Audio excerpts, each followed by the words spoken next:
வணக்கங்க. இப்போ பெய்கிற மழையால் எங்கள் விவசாயத்தின் நிலையே அவல நிலையாயிடுச்சுங்க. ஒரு நாள் தாங்க மழை பெஞ்சிக்கிட்டு இருக்குன்னு நினைக்கிறீங்க. ஆனால் எங்கள் ஊரில் இந்த ஒரு வாரமாகவே கனமாக மழை பெஞ்சிட்ருக்குங்க. இந்த மழையால் எங்களுக்கு என்ன பிரச்சனை ஏற்பட்டுச்சு அப்படிங்கிறது தான் நம்ம வீடியோவில் இப்போ பார்க்குறீங்க.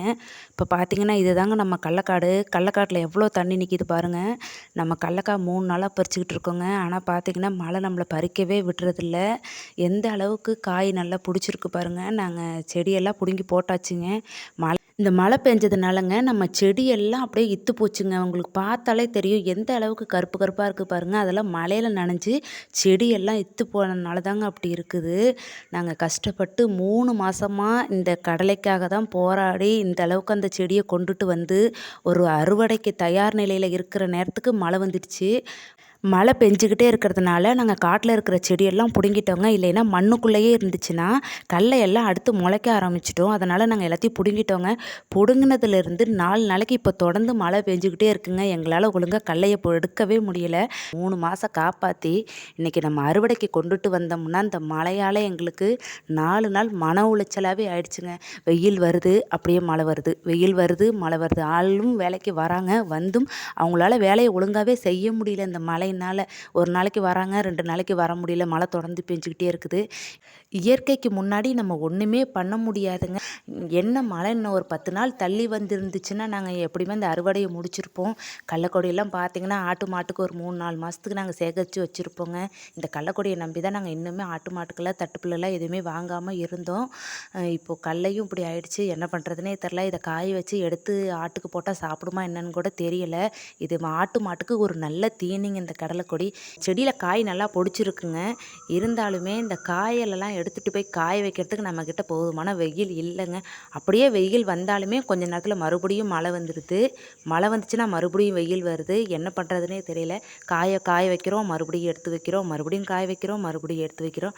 அப்படியே தான் இந்த 4 நாளுமே போய்கிட்டு இருக்குது. நம்ம அம்மா அக்கா எல்லாருமே இருக்காங்க. அவங்களையுமே நம்மளுக்கு ஹெல்ப் பண்ணி சாப்பிடாம கூட மதியம் வந்து நமக்காக இப்போ உட்காந்து எடுத்துக்கிட்டு இருக்காங்க. ஏன்னா அடுத்து மழை வர மாதிரி இருக்குது.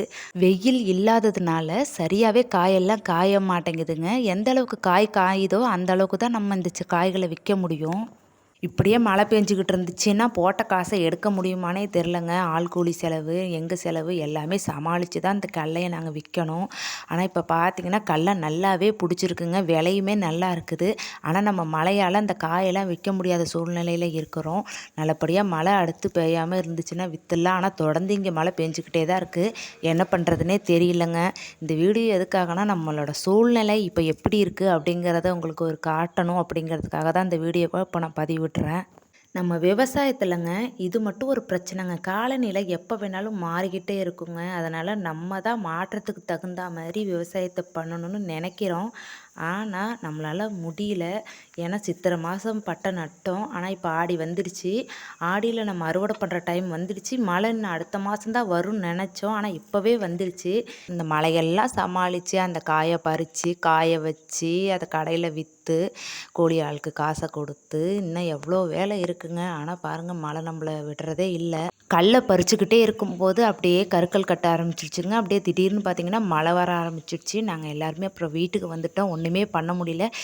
கடலையெல்லாம் பறித்து சாக்கில் வச்சுருந்தோங்க. எங்களால் எவ்வளோ எடுத்துகிட்டு வர முடிஞ்சிச்சோ அவ்வளோதான் எடுத்துகிட்டு வர முடிஞ்சது. மறுபடியும் நாங்கள் எடுத்துகிட்டு வரத்துக்கு போகிறதுக்குள்ளே மழை அதிகமாக வந்துடுச்சு. அதனால் நாங்கள் வீட்டுக்கு வந்துட்டோம். இப்போ நான் மழை முடிஞ்சு போய் பார்க்குறேன். பாருங்கள் எங்கள் நிலத்தோட நிலைமையும் எங்களோட நிலைமையும் பாருங்கள் எப்படி இருக்குன்னு. இது தாங்க விவசாயத்தின் அவல நிலை. மழை கூட நம்மளை கஷ்டப்படுத்துது பாருங்கள். இப்படி காடு பூரா மழை பெஞ்சு தண்ணி இருந்துச்சுன்னா அதில் இருக்கிற செடிகள் என்ன ஆகும், அந்த காய்கள்லாம் என்ன ஆகும்னு எங்களுக்கு தெரியலை. இதை எப்படி காய வச்சு அதை நாங்கள் விற்பனை செஞ்சு அதில் லாபம் எடுக்க போகிறோம் அப்படிங்கிறது எங்களுக்கு இன்னுமே ஒரு கேள்விக்குறியாக தான் இருக்குது. இதை எப்படி சரி பண்ணலாம் அப்படின்னு உங்களுக்கு ஒரு ஐடியா இருந்தால் மறக்காமல் கமெண்ட் பாக்ஸில் சொல்லுங்கள். இந்த வீடியோ அவ்வளோதாங்க. பிடிச்சிருந்தா லைக் பண்ணுங்கள். இந்த வீடியோ உங்களுக்கு பிடிச்சிருந்துச்சுன்னா கண்டிப்பாக சப்ஸ்கிரைப் பண்ணுங்கள். தேங்க்ஸ் ஃபார் வாட்சிங்.